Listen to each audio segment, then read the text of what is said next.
Et pour mieux connaître la situation, Florent Vénère est notre invité ce soir. Bonsoir. Bonsoir. Alors, première question sur ces inquiétudes. Est-ce que c'est justifié qu'aujourd'hui le secteur soit inquiet?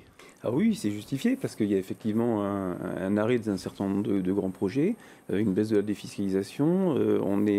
Disons que le secteur du tourisme, celui de l'hôtellerie particulièrement, va être très impacté en fait par cette nouvelle loi du pays.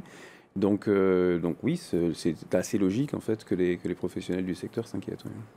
Moutay Brodasson était notre invité vendredi, donc il parlait justement de pouvoir faire passer la défiscalisation via le secteur du tourisme. Est-ce que c'est toujours possible aujourd'hui dans cette conjoncture? Alors, la défiscalisation, elle porte beaucoup sur le secteur du tourisme depuis qu'elle existe, et c'est tout à fait normal parce que les projets qui sont mis en œuvre sont absolument énormes, et donc sans défiscalisation, il y a de grandes chances qu'un certain nombre de projets n'auraient jamais vu le jour, en fait. Et là, effectivement, cette baisse très forte des taux, cette inclusion aussi d'un critère de développement de la concurrence pour les AMI est assez inquiétant parce que ça ouvre la possibilité finalement de traitement relativement discriminatoire d'un dossier à l'autre. Donc, et puis on ne sait pas qui va faire ça, qui est compétent en fait pour faire ce genre de choses. On a quand même une autorité de la concurrence, mais ça rentre pas dans son champ classique d'action. Donc on voit pas trop comment ça va se mettre en place. Et de fait, sans défiscalisation, on a un secteur qui risque de ne pas marcher sur ses deux jambes, alors même qu'on sait qu'il y a des fermetures d'hôtels post-Covid qu'on n'a toujours pas résolues en fait. Hein. Et il est question de concertation. Là, beaucoup de professionnels ou de patrons se plaignent du manque de concertation. Est-ce qu'aujourd'hui, il faut vraiment se remettre autour d'une table ou est-ce qu'il y a d'autres éléments à prendre en ligne de compte? En fait, le problème de cette absence de concertation qui a effectivement eu, selon les professionnels, enfin les entreprises, hein, c'est que on rebat les cartes un petit peu en fin d'année. Je pense notamment à la CSIS qui va être applicable en fait sur l'ensemble de 2023, mais qui tombe maintenant, donc qui n'est pas du tout prévu en fait par les entreprises. Donc ça, c'est un petit peu compliqué. Après, globalement, on nous présente en fait un rééquilibrage plus équitable de la fiscalité. Bon, et ça, c'est une bonne chose. Hein, si on part dans cette direction-là, c'est une bonne chose. Mais on n'en voit pas tellement les aboutissants en fait dans le projet de loi tel qu'il est actuellement, en tout cas. Hein.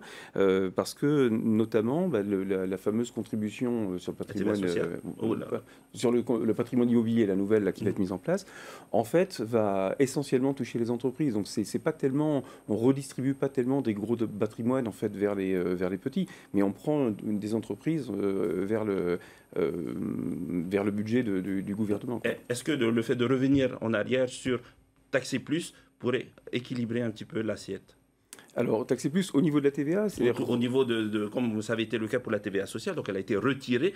C'est une mesure compensatoire aujourd'hui. Ces réformes fiscales compensent cette suppression. Donc aujourd'hui, est-ce qu'il faudrait revenir en arrière et plus taxer? Alors le problème c'est ça, c'est qu'en fait on a supprimé cette taxe, c'est un engagement du gouvernement hein, pendant les élections, donc on se prive de 9 milliards de recettes fiscales avec pas d'effet en fait sur les prix, puisque ce retrait en fait d'un point, il est mangé par l'inflation qui continue, etc. Donc ça ne fonctionne pas au niveau de la baisse des prix, et on a justement un peu l'impression que ce projet de loi essaye de trouver un petit peu d'argent à droite à gauche, mais en fait ça interroge sur la cohérence globale du projet, c'est-à-dire que quand on utilise la fiscalité, en fait, on le fait pourquoi? On le fait parce qu'il faut financer les dépenses du gouvernement, on le fait parce qu'on veut modifier certains comportements, on le fait parce qu'on veut redistribuer en fait d'une catégorie de la population à une autre. Donc il y a une clarté qui manque un petit peu là dans la définition générale. C'est ça qui fait souci. Le président Moutay Brodasson pointait du doigt également, encore une fois, les importations. Aujourd'hui, est-ce que c'est également un facteur lourd dans ce déséquilibre? Alors les importations, c'est plutôt un facteur qui nous permet de baisser le coût de la vie en fait. Hein. Si on importe, c'est notamment parce qu'on importe moins cher en fait que quand on le fabrique nous-mêmes. Alors c'est aussi parce qu'on importe des choses qu'on n'a pas nous-mêmes, hein, mais c'est intéressant pour ça les importations. De fait, quand on regarde en fait le niveau des prix qu'on a, les produits qui sont fabriqués localement sont souvent plus chers que les produits importés.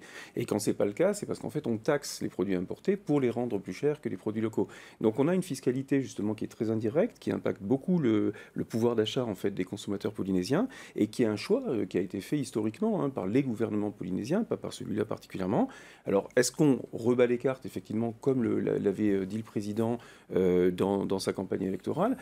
Ça peut être effectivement une très bonne chose, hein, mais à ce moment-là, il faut axer un peu différemment le projet de loi par rapport à ce qu'il est, en remettant effectivement plus de taxes directes, plus de redistribution, plus d'équité, et moins de taxes indirectes. Là, on touche absolument pas aux taxes indirectes telles qu'elles existent, et on remet en fait, à part cette contribution sur le patrimoine immobilier, on remet pas tellement d'équité fiscale finalement dans le système. Une ultime question concernant l'actualité politique et surtout la défiance qu'on peut voir aujourd'hui au sein de la majorité et de son gouvernement, ou du gouvernement et de sa majorité. Est-ce que ça peut impacter aussi sur la confiance des ménages, qui est très importante aussi en économie? Alors ça, la confiance, c'est très important pour les ménages, mais aussi pour les entreprises. Donc là, les entreprises se sont senties un petit peu flouées, je dirais. Donc ça, c'est un petit peu dommage. On envoie des mauvais signaux vis-à-vis de l'investissement, des mauvais signaux vis-à-vis du développement du tourisme. Or, c'est ça quand même qui est le moteur économique. Et donc effectivement, il serait bien que les choses s'apaisent, je dirais, d'une façon générale, et qu'on arrive à remettre un petit peu de confiance. Le gouvernement était parti avec un capital confiance important, hein. Donc ça serait bien de retrouver ce capital confiance assez rapidement, de façon à ce que les choses s'aplanissent. Là, moi, je crains effectivement des réactions un peu jusqu'au boutiste de certains investisseurs, quoi. Merci beaucoup, Florent Weiner, pour Merci toutes ces explications et merci d'avoir répondu à notre invitation.